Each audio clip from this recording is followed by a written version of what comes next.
নিরামিষ তরকারি যদি খেতে হয় এত বেশি মজার, তো মাঝে মাঝে মাছ মাংস বাদ দিয়ে কিন্তু এমন একটি রেসিপি করে খেয়ে দেখতেই পারেন। এত মজার এই রেসিপিটা যে মাঝে মাঝে মাছ মাংসকেও হার মানিয়ে দিবে।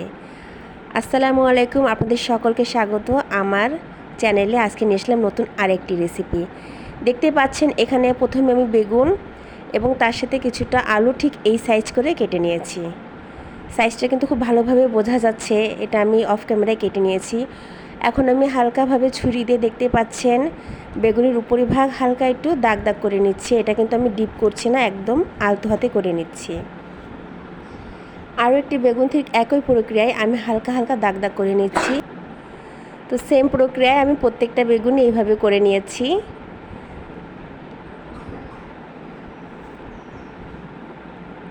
ব্যাস, প্রত্যেকটা বেগুন কিন্তু আমি হালকা হালকা করে চিরা চিরা ভাব করে নিয়েছি। চিরাটা কিন্তু খুবই সামান্য, মোটেও ডিপ না। এবারে একটি পাত্রে নিয়ে পরিষ্কার পানি দিয়ে 2 মিনিটের জন্য বেগুনটা আমি ভিজিয়ে রাখবো। যেহেতু আমরা সকলেই জানি বেগুনে কিন্তু একটা কষ ভাব থাকে, তো পানিতে যদি 2 মিনিট ভিজিয়ে রাখা যায় তাহলে কষ ভাবটা কিন্তু বের হয়ে আসে। তো এখানে আমি পানি ঝরিয়ে সকল বেগুন একটা ট্রেতে তুলে নিয়েছি, বেগুন এবং আলুগুলা। এখানে আমি সামান্য লবণ এবং হলুদ দিয়ে এটা ভালোভাবে মাখিয়ে নেব। এই পর্যায়ে কোনো কিছুই বাড়তি কোনো কিছু আমি অ্যাড করব না, শুধু এই দুটো উপকরণ দিয়ে আমি ভালোভাবে আলু এবং বেগুনটাকে মিশিয়ে নিচ্ছি। দেখতে পাচ্ছেন পুরো বেগুন আর আলুটা কিন্তু মাখানো হয়ে গেছে। এবারে আমি একটি ফ্রাই প্যানে রান্নার সয়াবিন তেল নিয়ে নিচ্ছি। তেলটা হালকা গরম হওয়া পর্যন্ত আমি অপেক্ষা করব এবং এখানে আমি এক একে আমার বেগুনগুলো সব দিয়ে দিচ্ছি। খুব বেশি ডিপ ফ্রাই কিন্তু করব না, হালকাভাবেই ভাজবো যাতে বেশি গলে না যায়, এদিকে খেয়াল রাখতে হবে। কেননা আমরা জানি তো বেগুনটা এমনিতে খুব সফট একটি তরকারি, খুব অল্প জারে কিন্তু এটা সেদ্ধ হয়ে আসে। তো আমি এটা কিন্তু বেশি ভাজবো না, হালকা একটু এপিট ওপিট করে হালকা একটু ভেজে নিচ্ছি। আমি কিন্তু 2 মিনিট মতন এক পাশ ভেজে তারপরে আমি সাইডটা চেঞ্জ করে নিচ্ছি। এখানে আমি 1.5 থেকে 2 মিনিট মতো রাখবো। আমি এই পর্যায়ে কোনো ঢাকনা চাপা দিচ্ছি না, কারণ ঢাকনা চাপা দিলে এমনিই বেগুনটা কিন্তু বেশি গলে যাবে। তো আমি কিন্তু পুরো আলগাভাবে আমি এটা ভেজে নিচ্ছি, যেহেতু এটা গলিয়ে যাওয়ার কোনো উদ্দেশ্য আমার নাই। আমার বেগুন ভাজাটা কিন্তু 2 পাশে হালকা হালকাভাবে ভাজা হয়ে গেছে। এটা বাকি অংশটু যেটাতে আমার আলু আর কিছুটা বেগুন ছিল সেটা আমি ফ্রাই প্যানে দিয়ে হালকাভাবে ভাজি করে নিচ্ছি। সকল আলুগুলো দিয়ে নিচ্ছি, আর কয়েকটা বেগুনের পিস বাকি ছিল সেগুলোও দিয়ে নিচ্ছি। এটা কিন্তু আমি হালকাভাবে এক পাশ ভাজা হয়ে গেছে, এবার আমি সাইডটা চেঞ্জ করে দিচ্ছি।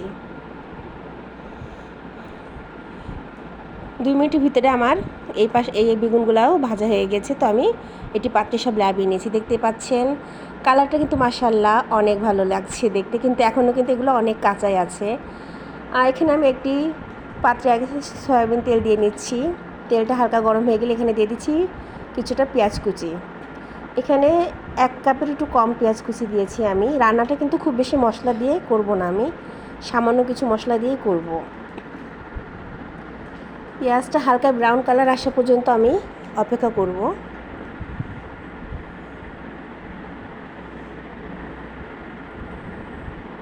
পেঁয়াজটা কিন্তু হালকা কালার চেঞ্জ হওয়া শুরু হয়ে গেছে। এই পর্যায়ে আমি 1 চামচ জিরা বাটা, 1 চামচ আদা বাটা, 1.5 চামচ মতো রসুন বাটা দিয়ে দিচ্ছি। দিয়ে দিচ্ছি স্বাদ মতো লবণ, ধনিয়া গুঁড়া 1 চামচ, হলুদ আধা চামচ এবং শুকনো মরিচ গুঁড়া দিচ্ছি আমি 1.5 চামচ। শুকনো মরিচটা অবশ্যই যে যার স্বাদ মতো দিবেন। কেউ ঝাল পছন্দ করেন, কেউ ঝাল কম পছন্দ করেন, তো সেই ক্ষেত্রে মরিচটা নিজেদের স্বাদ অনুযায়ী দিবেন। মশলাটা আমি পেঁয়াজের সাথে একটু ভালোভাবে ভাজা ভাজা করে নিচ্ছি। এখনও কিন্তু আমি এখানে কোনো পানি অ্যাড করিনি। পেঁয়াজের সাথে হালকাভাবে মশলাটা ভাজা ভাজা হয়ে এসেছে। এখানে আমি সামান্য একটু গরম পানি দিচ্ছি। এখানে আধা কাপেরও কম পানি দিলাম আমি। মশলাটা ভালোভাবে নাড়াচাড়া করে মশলাটা কষিয়ে নিচ্ছি। যে কোনো রান্নায় মশলা কষানোটা কিন্তু খুব বেশ ইম্পর্টেন্ট একটা বিষয়, তো এটা আমাদের খেয়াল রাখতে হবে। এটা একটু সময় নিয়ে আমি মশলাটা কষিয়ে নিলাম। দেখতে পাচ্ছেন এটা বেশ ভাজা ভাজা হয়ে এসেছে। এই পর্যায়ে আমি বেশ কিছুটা গরম পানি এর সাথে দিয়ে দিলাম। দিয়ে পুরো মশলাটা আমি ভালোভাবে মিশিয়ে নিলাম।